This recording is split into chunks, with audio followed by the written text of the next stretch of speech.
High all government job aspirants, welcome to my YouTube channel Zen studies for government jobs. আজকে একটা নতুন official notification এসছে West Bengal PSC থেকে। নতুন একটা তোমাদের জন্য রিক্রুটমেন্ট বেড়েছে, যেটা হচ্ছে মহিলাদের জন্য অনলি, ফিমেলদের জন্য আইসিডিএস 2019। কয়েকদিন ধরে তোমরা পেপার এসব দেখেছো। এটা কন্ডাক্ট কারা করাচ্ছে, মানে কোন পোস্টটা, সেটা হচ্ছে department of women and child development and social welfare, government of West Bengal. এবং এটাতে একমাত্র মহিলারাই বা মেয়েরাই তোমরা অ্যাপ্লাই করতে পারবে। তো তোমাদের জন্য এটা বেস্ট জব ইন 2019। ঠিক আছে, এর থেকে ভালো জব তোমরা আর পাবে না। তোমাদের ফর্ম সমস্ত ডিটেলস আমি বলে দিচ্ছি, একটু ভালোভাবে দেখে নাও। তোমাদের ফর্ম ফিল আপ স্টার্ট হচ্ছে 14th মার্চ, সেদিন থেকে তোমাদের ফর্ম ফিল আপ স্টার্ট হয়ে যাবে এই অফিসিয়াল ওয়েবসাইটে www.pscwbapplication.in। ঠিক আছে, নেক্সট দেখো তোমাদের যেটা ইম্পর্টেন্ট ইনফরমেশন যেটা এখানে দিয়েছে, আমি মার্ক করেও দিয়েছি, সেটা হচ্ছে তোমাদের এক্সাম কেমনভাবে হবে। ঠিক আছে, প্রথম তো একমাত্র মহিলারা অ্যাপ্লাই করতে পারবে। সেকেন্ড হচ্ছে তোমাদের প্রথম প্রিলিমস এক্সাম হবে, তারপরে মেন্স এক্সাম হবে। মেন্স এক্সামটা কেমন, রিটেন এক্সাম হবে, ঠিক আছে, ডেসক্রিপটিভ টাইপের। এবং তারপরে থার্ড হবে যেটা, সেটা হচ্ছে ভাইবা বা ইন্টারভিউ। ঠিক আছে, পুরোটা বুঝতে পারলে। এখানে কি লিখেছে দেখো, এবং তারপরে final merit list will be prepare on the basis of total marks obtain in part 2 এবং পার্ট 3। মানে হচ্ছে তোমরা মেন্সে যে রিটেন এক্সামটা দেবে ডেসক্রিপটিভ টাইপের, সেইটা এবং তারপরে ইন্টারভিউ যেটা হবে, সেই ইন্টারভিউ টোটাল মার্কসটা যোগ করে তোমাদের ফাইনাল মেরিট লিস্ট তৈরি হবে। ঠিক আছে, এবং তোমাদের এক্সাম সেন্টার কোথায় পড়বে, কলকাতার বিভিন্ন জায়গাতে, এবং তাছাড়া দার্জিলিং এইসব জায়গাতে। ঠিক আছে, দার্জিলিং, তারপরে তোমাদের Mirik and Kurseong will be allowed to appear in Darjeeling centre. ঠিক আছে, বিভিন্ন জায়গায় তোমাদের সেন্টার হবে। টোটাল সেন্টার কোথায় কোথায় হবে সেটা আমি তোমাদের দেখিয়ে দিচ্ছি, যাতে তোমাদের কোনো অসুবিধা না হয়। প্রথম হচ্ছে কলকাতা নর্থ, কলকাতা সাউথ, বারুইপুর, ডায়মন্ড হারবার, ব্যারাকপুর, বারাসাত, কৃষ্ণনগর, হাওড়া, চিনসুরা, বর্ধমান, আসানসোল, পুরুলিয়া, মেদিনীপুর, তমলুক, ঝাড়গ্রাম, বাঁকুড়া, সিউড়ি, বহরমপুর, মালদা, বালুরঘাট, রায়গঞ্জ, জলপাইগুড়ি, আলিপুরদুয়ার, কোচবিহার, শিলিগুড়ি, কালিম্পং, দার্জিলিং, এই সব জায়গাতে তোমাদের এক্সাম সেন্টার পড়বে। তো যার যেখানে বাড়ি তার সেখানে এক্সাম সেন্টারটা পড়ে যাবে। তোমাদের স্যালারি দেখো, স্যালারি কিন্তু খুব ভালো, 7,100 টাকা থেকে 37,600 টাকা, এবং তার সাথে গ্রেড পে দিচ্ছে 3,600 টাকা। এটা তোমাদের WBCS লেভেলে তোমাদের স্যালারি দিচ্ছে, খুব ভালো স্যালারি কিন্তু। ঠিক আছে, তোমাদের ক্লার্কশিপেরও দরকার নেই এই চাকরি যদি পেয়ে গেছো। এবং দেখে নাও, এখানে লিখে দিয়েছে প্রথম মান্থে পাবে তুমি 27,000 টাকা। ঠিক আছে, তাও এর মধ্যে কী লিখেছে, beside DA, MA, HRA, as per rule total minimum, মানে প্রথম মাসে তোমরা এটা পাচ্ছ 27,000 টাকা। ঠিক আছে, ঢুকেই চাকরিতে। তারপর তো যখন তোমাদের 2-3 বছর হয়ে যাবে, তারপর থেকে তোমাদের প্রায় অনেক স্যালারি, 40,000-এর কাছাকাছি স্যালারি হয়ে যাবে। ঠিক আছে, নাম্বার অফ ভ্যাকেন্সি দেখো 2,954টা তোমাদের টোটাল পোস্ট আছে। তার মধ্যে জেনারেলদের কত, জেনারেলদের দেখো এখানে লেখা রয়েছে 1475টি, এসসি যারা আছো তোমাদের 650টি, এসটি যারা আছো তাদের 178টি, ওবিসি এ ক্যাটাগরি যারা আছো 296টি, ওবিসি বি ক্যাটাগরি যারা আছো তাদের 207টি, পিএইচ ক্যান্ডিডেট যারা আছো তাদের 89টি, এবং তার সাথে মেরিটিয়াস স্পোর্টস পার্সন যারা আছো তাদের হচ্ছে 59টি। এবং তোমরা যেটা মনে রাখবে, যেটা হচ্ছে তোমাদের যে এসসি এসটি ওবিসি সার্টিফিকেট সেইগুলোর জন্য থাকে। ঠিক আছে, এবং কি লিখে দিয়েছে দেখো, the SC ST OBC candidate of West বেঙ্গলের, একমাত্র ওয়েস্ট বেঙ্গলের ক্যান্ডিডেটরাই এই সুবিধাটা পাবে, এসসি এসটি ওবিসি যে ক্যাটাগরি আছে। ঠিক আছে, এবং যারা আদার্স স্টেট থেকে এখানে অ্যাপ্লাই করবে তারা জেনারেল হিসাবে গণ্য হবে। ঠিক আছে, এবার দেখো কোয়ালিফিকেশন কী চেয়েছে। প্রথম 1 নম্বর হচ্ছে must be citizen of India, ভারতীয় হতে হবে। সেখানে হচ্ছে only female candidate are eligible for the post, একমাত্র মহিলাদেরই নেওয়া হবে। ঠিক আছে, থার্ড হচ্ছে graduate in any discipline from an recognise university, মধ্যে তোমাকে গ্র্যাজুয়েট পাস হতে হবে। এবং ফোর্থ যেটা main, ability to read write speak in Bengali, not required for those whose mother's tongue is Nepali. ঠিক আছে, এখানে কি বলেছে যে তোমাকে বাংলা লিখতে পড়তে বলতে জানতে হবে। তুমি যদি না জানো তাহলে তুমি অ্যাপ্লাই করতে পারবে না। একমাত্র কারা অ্যাপ্লাই করতে পারবে, যাদের মাদার টাং, মাতৃভাষা হচ্ছে নেপালি, তাদের এই বাংলা পড়তে লিখতে বলতে জানতে দরকার নেই। ঠিক আছে, পুরোটা বুঝতে পারলে। তোমার বয়স হতে হবে, তোমার বয়স হতে হবে 1 মানে 1 জানুয়ারি 2019-এর মধ্যে তোমাকে 39 বছরের মধ্যে হতে হবে, এর উপর হয়ে গেলে কিন্তু হবে না। ঠিক আছে, এবং তার সাথে দেখো যারা এসসি এসটি ওবিসি আছো তাদের মানে প্রথমে যেটা 5 বছরের ছাড়, সেটা হচ্ছে এসসি এসটিদের, এবং ওবিসি ক্যান্ডিডেট যারা আছো তাদের 3 বছরের ছাড়, এবং তার সাথে পিডাব্লিউডি ক্যান্ডিডেট যারা আছো তাদের 45 বছর পর্যন্ত দেওয়া হচ্ছে, মানে 45 বছর পর্যন্ত তোমরা অ্যাপ্লাই করতে পারবে।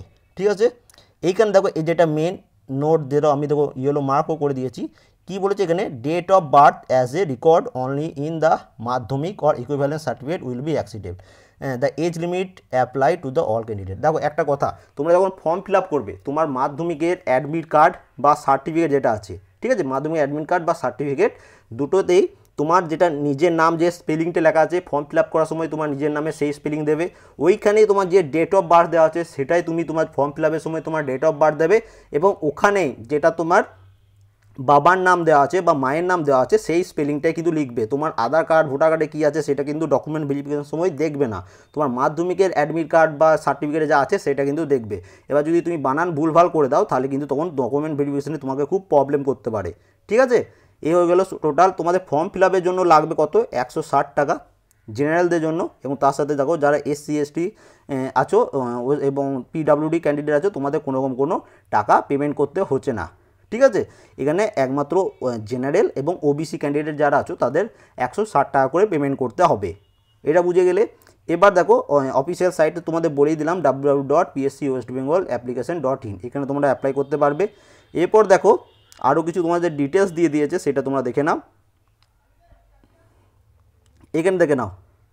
এবার মনে করো এটা নতুনভাবে নতুন PSC নতুনভাবে এটা অ্যাড করেছে, কি বলেছে, তোমরা যখন মেন্সের এক্সামটা লিখবে, ঠিক আছে, the deduction of 10% of full marks may be made from the total marks secured by a candidate in a particular paper if he or she disclose his or her identity by the written his or her name, roll number by putting any identifying marks in the answer script। মানে তুমি যেটা prelims exam দিচ্ছ বা men's exam দিচ্ছ সেখানে কিন্তু তুমি তোমার রোল নাম্বার বা তোমার নাম বা তোমার কোনো একটা চিহ্ন করে দিয়ালে মানে 2 নম্বরই করার জন্য, সেইরকম যদি কোনো দিন ধরা পড়ে তাহলে কিন্তু তোমার 10% মার্কস কাটা যাবে। তুমি আন্দাজে করো, ভুল করেই করো, যেমন করেই করো, 10% মার্কস কিন্তু কেটে নেবে।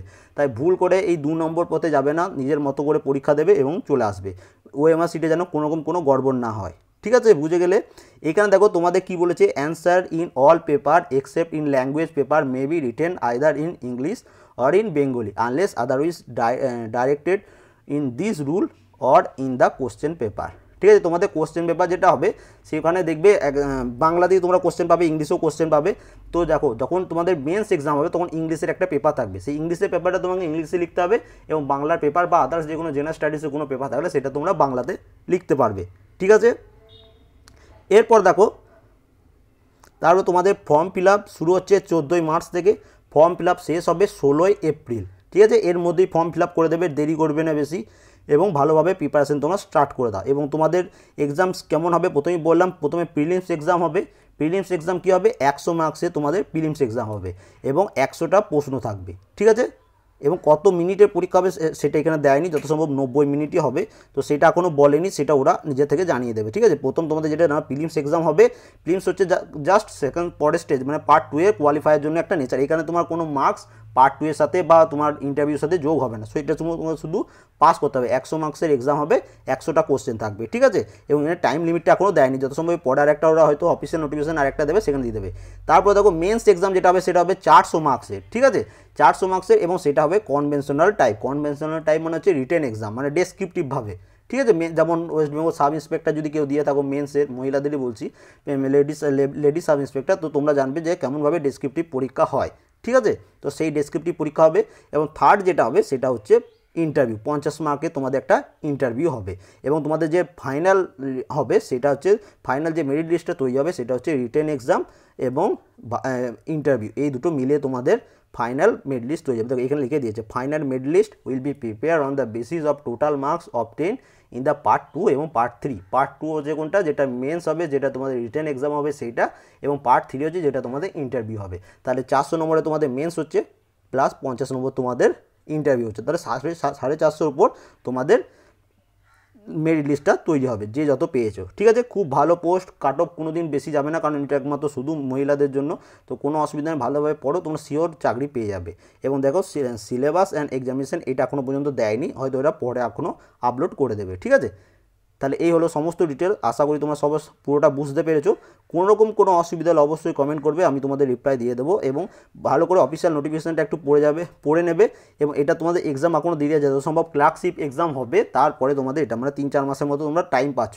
খুব ভালোভাবে প্র্যাকটিস করো, এদের 2-1 দিনের মধ্যে হয়তো ওরা সিলেবাসও দিয়ে দেবে, তো সেখান থেকে পড়তে পারে। এবং এটা তোমাদের সবথেকে বেস্ট সুযোগ, কারণ এটা একমাত্র ফিমেলরাই অ্যাপ্লাই করতে পারবে, কোনো ছেলেরা অ্যাপ্লাই করতে পারবে না। তাহলে কোনো অসুবিধা হলে অবশ্যই কমেন্ট করবে। And thank you for watching.